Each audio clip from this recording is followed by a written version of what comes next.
The Red Mercy store is now live. A link will be in the description. Hey guys, what's up and welcome to a new League of Myths episode. I hope you guys enjoyed this episode, and if you do, don't forget to hit that like button. But let's move into the first myth submitted by Volcano Strike. How would two Vaynes or Vi's W interact with each other on the same target?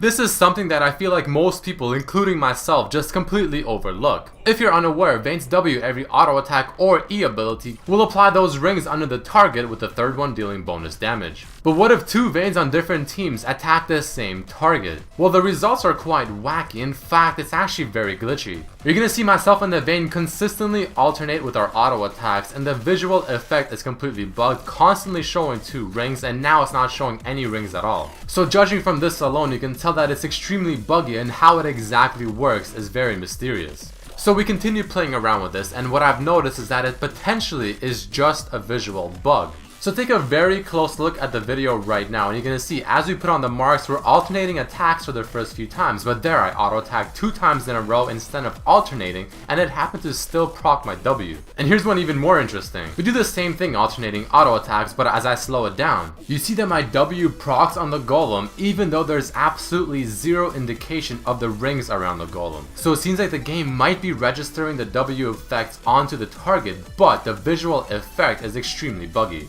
Next up we have Vi, and here's a small demonstration as to how her W procs look like on the target. We tested with Vi the same way we tested it with Vayne, but it doesn't seem as buggy as the Vayne. So here we're constantly switching the auto attacks, but the visual effect is also quite weird, constantly staying at 2 stacks even though we've always been switching. And even when I attacked the golem 2 times in a row, it showed the stacks as being 2 stacks 2 times in a row. So the only good thing about this is at least the stacks are showing on the target and are not just simply invisible. But that's not to say that this isn't as buggy as the Vayne one. So Riot may want to revisit this area. The second myth is asking, can Skarner or Sion use their ultimate to either pull someone through the new gates on Summoner's Rift or just simply dash right through? So we are going to be testing this on blue team's gates because that's the team Skarner is on. The gates act as a simple wall towards enemy champions, so in this case Zed, and you can see Skarner was unable to pull him through the wall. But the way you walk through their gates tends to be very awkward, so I decided to try one more time, this time starting closer, and you can see after a bit of struggle it ends up pulling him right through.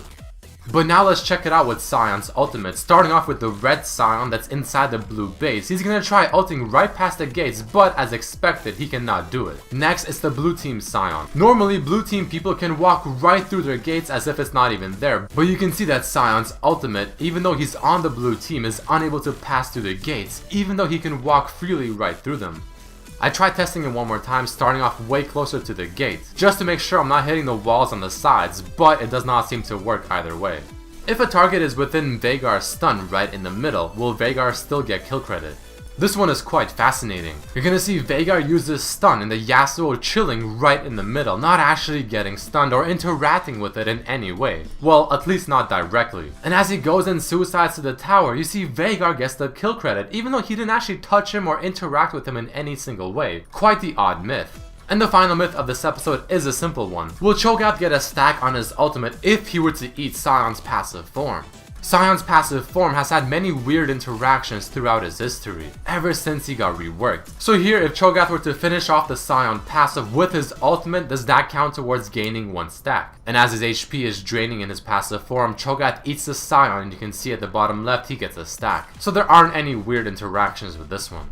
Alright guys, so that does mark the end of this episode of League of Myths. Don't forget to submit your own myths to have a chance to be featured in the next episode. I've also finally released my own merchandise store. I have a link in the description, so I highly recommend checking it out. And if you buy any shirts, definitely send me a tweet on Twitter of you wearing the shirt. And also check out the previous episodes of this series and my other videos as well. I'm sure you'll enjoy them. But I hope you guys enjoyed this one, and I hope to see you for the next one. Peace.